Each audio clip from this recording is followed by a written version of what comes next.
I ask you for your vote every single day and every single evening. I know what I'm fighting for. I know who I'm fighting for and what we're fighting about. I've been so fortunate, so lucky.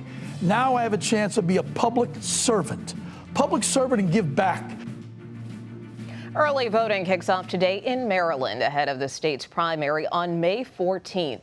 In the race for U.S. Senate, Angela Alsobrooks and David Trone are among several candidates vying for the Democratic nomination to succeed retiring Senator Ben Cardin. Whoever prevails could face the state's former Republican governor, Larry Hogan, this fall. And that could make for a competitive matchup, which could impact the balance of power in the Senate.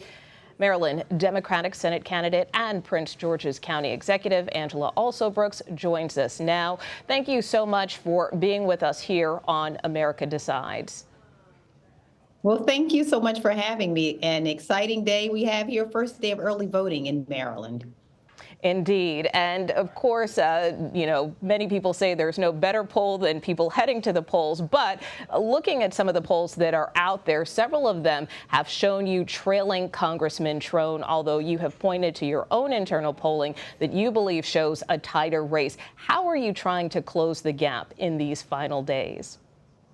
Well, I have to tell you, first of all, we are so excited. I'm so excited about the coalition we've been able to build across the state. And you mentioned polling. What the polling shows is that we are in a deadlocked, tied race right now, and that we are actually on course to win this race. After, I might mention, $47 million has been spent in this race, the highest single sum in a Senate primary in United States history. In spite of that, we are on course to win the race because we have such a huge coalition of supporters across the state, including our very own Governor Wes Moore, Congressman Jamie Raskin, Senator Van Hollen, and Congressman Mfume, Ivey, Sarbanes, and we have a collection of others, and as well as so many across the state. And so this is a people-powered race, as it should be. And I just couldn't be more excited about the tremendous support and partners we have across the state. And even with that confidence that you just expressed, if you make it out of the primary, there are polls that also show both you and Congressman Trone behind former Governor Hogan if he advances to the general election this fall. How confident are you that Maryland's Senate seat will remain blue? Oh, I feel really confident that the seat will remain blue. Former Governor Larry Hogan has a record that he will have to defend. That record includes the fact that he is not pro-choice, that he voted against really important legislation that would have expanded abortion care in the state of Maryland, that he's voted against family and medical leave, that he's voted against increasing educational funding. These are issues that are core to Marylanders. And they are issues that I think will mean in the fall that we will prevail in keeping the Democratic Party in control in the Senate, that we will vote to keep Maryland blue. And I feel really good as well about the fact that in the general election, I will be the candidate who will be the best person to represent us because of that coalition that I described to you of people. I believe that we're going to have to bring out younger voters, women voters, diverse voters across the state, a wide coalition from every walk of life. And this is going to be the way that we win in a general election, is to have turnout of people who come to vote for someone, who are inspired and excited about the future. This race is about the future. And I feel really good about this election and about the fact that we're on course to win and to represent Maryland. There is an uncommitted movement in this primary over the war in Gaza. What do you say specifically to some of those Democratic voters, and how concerned are you that the uncommitted vote could siphon off support? I think the uncommitted voters are ones who are saying very clearly, we want to be heard. I think that's entirely appropriate. I think it is the key qualification of any leader is that you are able to hear from people. It is a quality that I definitely value.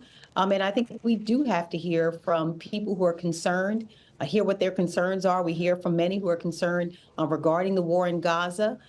Many of them are concerned to make sure, first of all, that we remove the threat of Hamas from the world, that we return the hostages, that we stop the suffering and bring humanitarian aid in, and that we stop the killing of civilians and head toward a two-state solution. These are concerns that we have to hear as a party and have to address. And I have confidence that President Biden will do that. And then just very briefly, if you win this primary and general election, you would become the first African-American woman to represent the state of Maryland in the U.S. Senate. What is the significance of being able to have a seat at the table? You know what? I think it is obviously a real honor for me to run in a race where we have had so many who have made it possible for me to be here, people like Shirley Chisholm and others.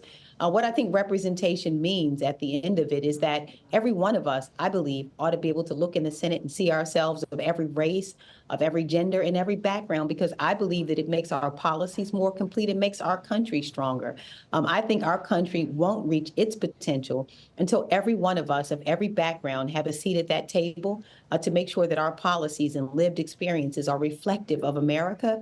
I know that Marylanders will do this, that they will look not only at my race and gender, but look at my experience.